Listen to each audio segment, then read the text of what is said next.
Olá pessoal, graça e paz para todos vocês, sejam muito bem-vindos ao nosso canal Aleph e Ômega. No vídeo de hoje estaremos estudando a lição de número 7, que tem como tema a teologia de Bildad, se há sofrimento, há pecado oculto. Na aula passada tratamos sobre os três eixos da teologia de Elifaz, nos quais ele firmou a sua argumentação contra o patriarca Jó.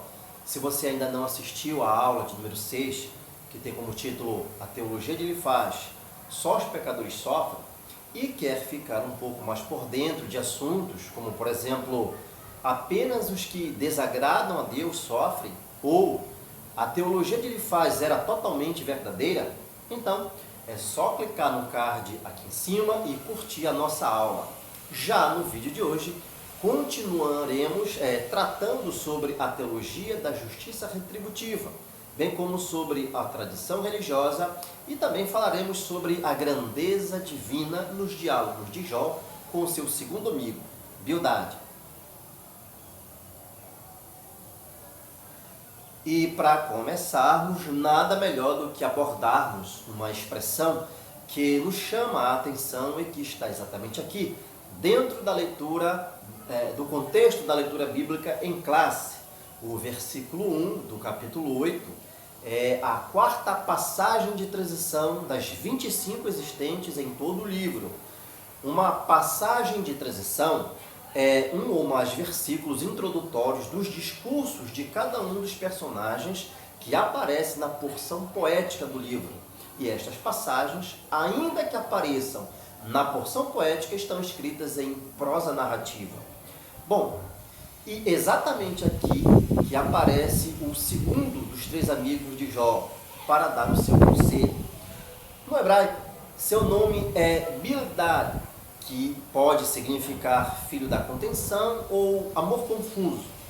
Bildad era um indivíduo dogmático religioso do tipo superficial. Seu dogmatismo repousava sobre as tradições e sobre a sabedoria proverbial. Esse dogmatismo abunda em seus discursos, que a propósito foram três. Bildad era do tipo convencido, que estava pronto para atacar qualquer oponente que encontrasse pelo caminho, como se fosse um fundamentalista combativo. Bom, observamos ainda que ao nome de Bildad está acoplada a seguinte expressão hebraica, Rashuri, o que significa dizer o suíta. Isso significa que ele era possivelmente descendente de Shuar, ou seja, Suar. Após a morte de Sara, Abraão casou-se com Quetura. Suar foi um dos seus filhos. Provavelmente isso significa que ele poderia fazer parte de uma tribo aramaica nômade, as quais migraram para a parte sudeste da Palestina. Bildad, em seu primeiro discurso, enfatizou a justiça de Deus. Em seu segundo discurso, demonstrou estar aborrecido e desapontado com as alegações de inocência do patriarca. Já no terceiro e último discurso, Bildad recitou um hino de louvor à majestade do divino Criador. E é sobre isso e as réplicas do patriarca que iremos discorrer nesta nossa aula.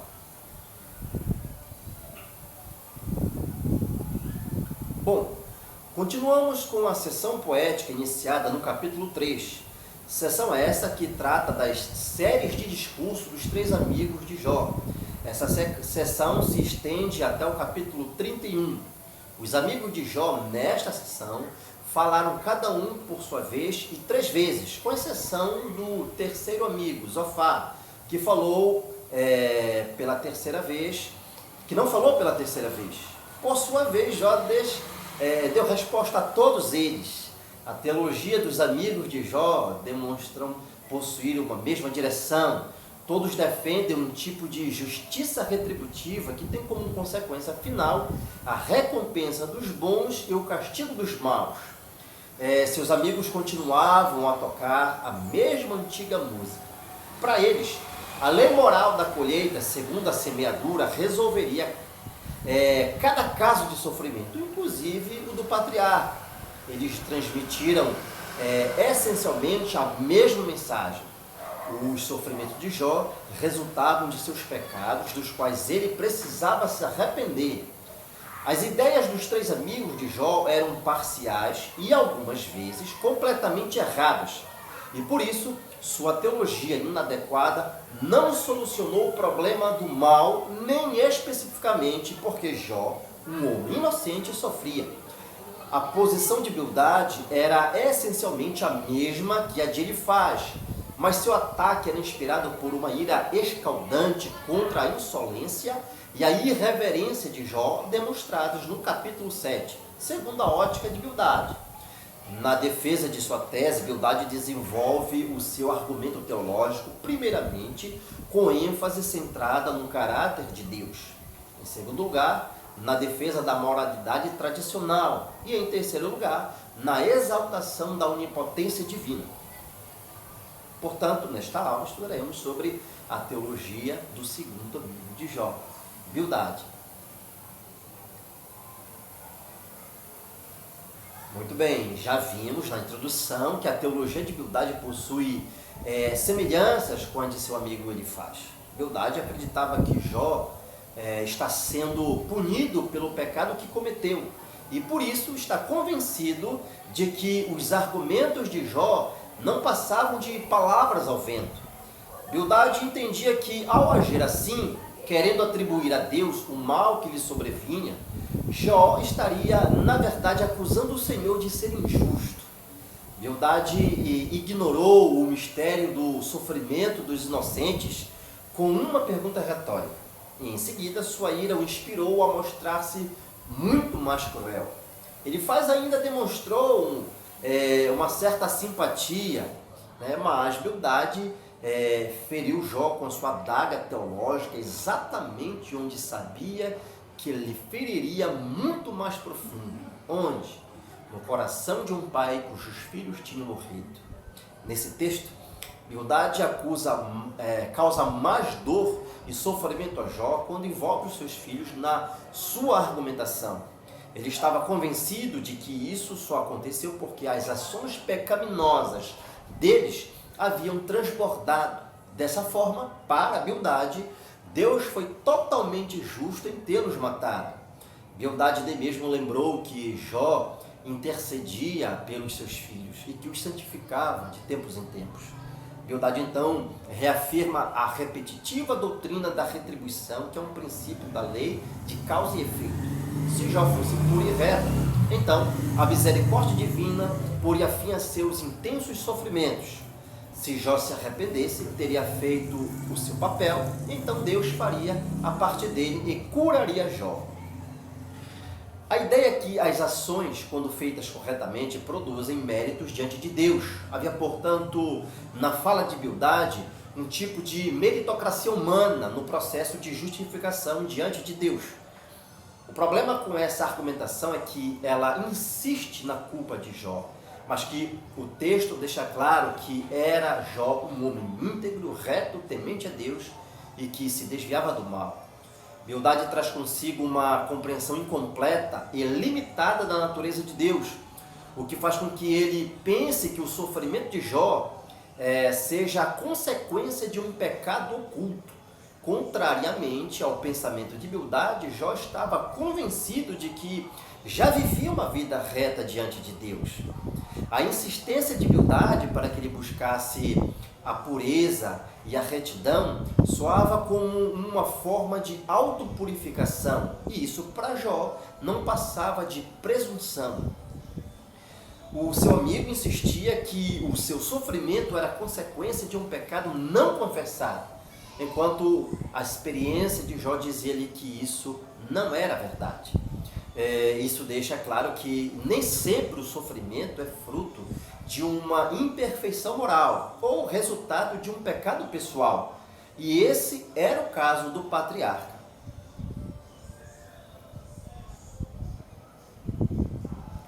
Bom, a sabedoria dos antigos sábios estava preservada sob a forma de provérbios, principalmente. De fato, os antigos tinham preferência por esse tipo de instrução. Jó é considerado um dos livros da literatura de sabedoria dos judeus, de maneira que o uso de provérbios neste livro é muito apropriado. Elifaz havia apoiado seus pontos de vistas apelando para a sua própria experiência. Bildade, por outro lado, apela para as tradições e com isso ele tenta apresentar-se introduzindo uma autoridade supostamente maior às observações feitas por pessoas das gerações passadas. Naturalmente, as tradições elas têm um lugar apropriado, mas não devemos depender somente disso. Bildade posiciona-se na defesa da moral tradicional. Nos dias de Jó, evidentemente havia uma tradição com forte conteúdo moral. Os valores éticos eram cultivados e passados de pai para filho. O capítulo 18 mostra a Bildade acusando Jó de tentar subverter essa moralidade tradicional. Bildade entendia que Jó, ao defender-se, não reconhecendo que havia pecado, estava contra o fluxo da história. Ele acreditava que a punição dos maus e a recompensa dos bons era uma verdade inquestionável e inegociável. Bildade acreditava que de nada adiantava Jó achar que os maus prosperavam, pois isso era apenas ilusão. No seu entendimento, a prosperidade dos maus assemelhava-se às raízes de uma árvore que foram cortadas, cujos ramos logo murcharão. O capítulo 19 é dedicado à defesa de Jó. É inegável que Jó sabia que Deus atua em um universo moral e que tudo o que acontece está sob o seu controle. Em vez de mostrar a Jó amor e piedade, a terrível tríade passou a ser formada por perseguidores abertos. De fato, conforme Jó declarou, eles estavam imitando Deus. Eles se tornaram comedores de carne. Essa expressão idiomática, que no aramaico e no árabe significa caluniar e maltratar. O capítulo à nossa frente levanta outra resposta ao problema do mal. Um pós-vida em que os males da vida presente são anulados. Essa é uma excelente esperança, talvez a mais importante consideração destacada quando o problema do mal é ventilado. A palavra hebraica goal, no verso 25, admite as ideias de vindicador e de redentor. Isso posto, goal podia ser um redentor, um vingador, um defensor dos oprimidos. Nesse ofício ele seria uma espécie de mediador. Jó buscava vindicação, de modo que é provável que ele estivesse pensando em Deus como o divino vindicador, o qual finalmente defendia o seu caso. Dessa maneira, a honra de Jó seria restaurada e seu nome seria limpo. Deus se levantaria para vindicar Jó e corrigir os seus amigos atormentadores. Portanto, a vindicação de Jó ocorreria sobre a terra, provavelmente através de uma ressurreição. Essa vindicação seria uma espécie de redenção. E o máximo que podemos dizer é que Jó estava chegando perto de grandes realidades, embora as compreendesse de maneira preliminar e muito fragmentária. O terceiro discurso de Bildade é muito resumido e é o último da terrível tríade de amigos de Jó. Na verdade, o seu último discurso não traz nada de novo. Bildade dá sinais de que está cansado e de que não quer mais discutir com o patriarca. Não há como negar que o longo debate entre Jó e seu amigo esgotou o poder argumentativo dele. Neste último debate, Bildade apresenta uma defesa da grandeza de Deus. Não há nada de errado quando Bildade defende a majestade do Altíssimo. O problema é que Bildade acaba criando um abismo intransponível que não existe entre a criatura e o Criador. Bildade reduziu Jó a uma maior insignificância e argumentou, com base nas limitações de Jó, em razão de sua pecaminosidade. Ao humilhar Jó, Bildade esperava fazê-lo confessar seu pecado e endireitar sua posição diante de Deus. Dessa maneira, pensava Bildade, o pobre homem teria a oportunidade de recuperar sua saúde. As ideias de Bildade servem de base para o deísmo, doutrina essa que insinua que Deus criou o mundo, mas ausentou-se dele, deixando o homem à mercê de sua sorte.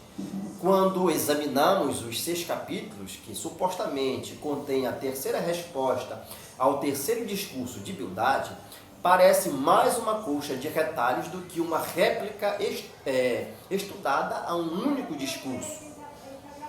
Esta seção parece incorporar outros materiais, até mesmo fragmentos do terceiro discurso de Bildade e parte do terceiro discurso de Zofar. Bom, mas esse já é um outro assunto que faz parte da crítica textual e que não é o nosso assunto neste vídeo. Então, vamos nos ater apenas no capítulo 26 como resposta de Jó no terceiro discurso de Bildade. Na análise de Jó, a descrição que Bildade faz da divindade é imperfeita e incompleta. Jó dá início à sua fala ironizando as palavras de Bildade. Ele não questiona a onipotência divina, mas a aplicação que Bildade faz desse conceito. Bildade não deve ser reprovado por ter defendido um atributo de Deus, o que é normal. No entanto, ele não deveria ter condenado Jó. Era possível defender os atributos de Deus sem acusar o seu amigo. Jó faz referência ao domínio de Deus, mas não se refere a esse domínio como sendo uma esfera onde se esconde o Senhor e onde homem algum pode penetrar. Deus convive com as pessoas dentro desse domínio. Ele não é um ser inalcançável e inacessível, como Bildade defendia que o Senhor fosse. Bom, por hoje é só. Espero que vocês tenham gostado. Se você ficou interessado em saber mais detalhes acerca da história de Jó, então se inscreva no canal e acione o sininho das notificações para que você não venha perder nenhum dos nossos vídeos. Não se esqueça também de curtir e compartilhar nas suas redes sociais. Então, até a próxima aula com o tema A Teologia de Zofar. O justo não passa por tribulação. Até lá!